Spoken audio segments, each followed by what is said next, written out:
We have sort of been canvassing opinions from experts, and the analysis seems to be that continuity will be ensured for both of these governments or these administrations.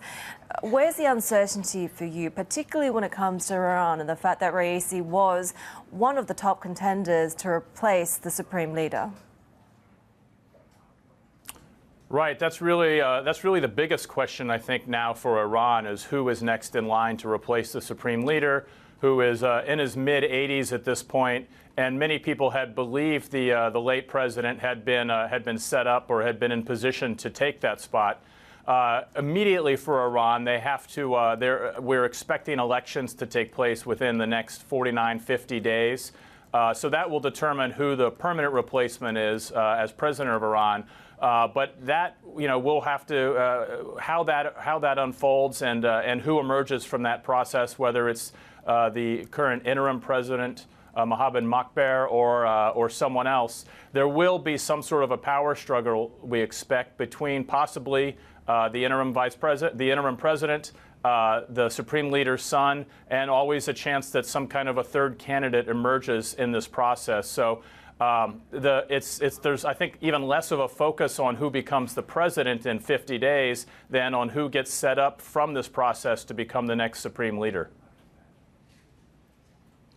And it's not just succession arising in Iran, of course. There's also Saudi Arabia, as Heidi mentioned, and perhaps continuity there.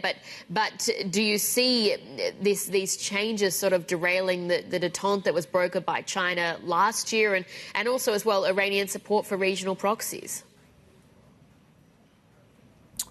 Yeah, I think the big question is perhaps on the proxies, not whether Iran will continue to support them, because I think the Islamic Revolutionary Guard Corps is going to continue supporting proxies like Hezbollah and the Houthis.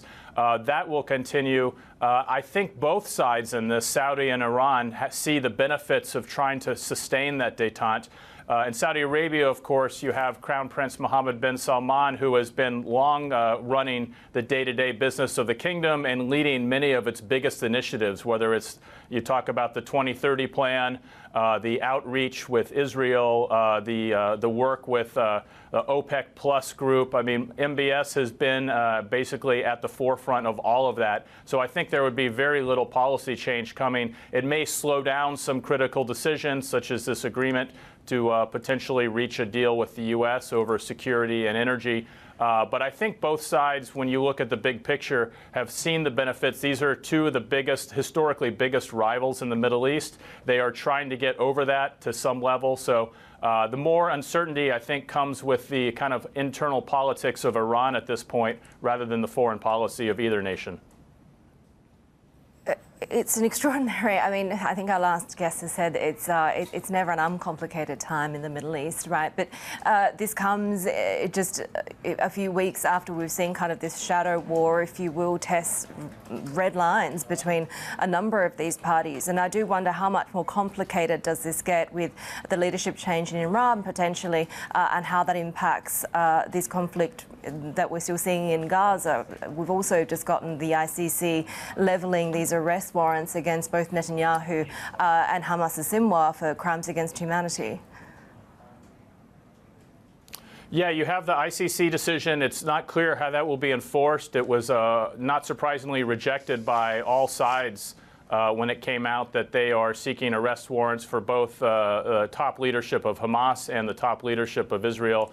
I think the big X factor in all of this is that conflict in the Middle East between Israel and Hamas at this point. We've certainly seen since that took off in October that developments on the ground can very quickly shift the politics in the region. You could have a major incident take place there that does change the calculus for a country like Iran or a country like Saudi Arabia or even the U.S. So that's where I think a lot of the uncertainty lies. There's still efforts going on at having some sort of a temporary ceasefire, but we've now been talking about that for about 3 months and haven't seen it come to fruition. And of course, you have the internal politics of Israel as well, which seem to be heading in a slightly less predictable direction at this point.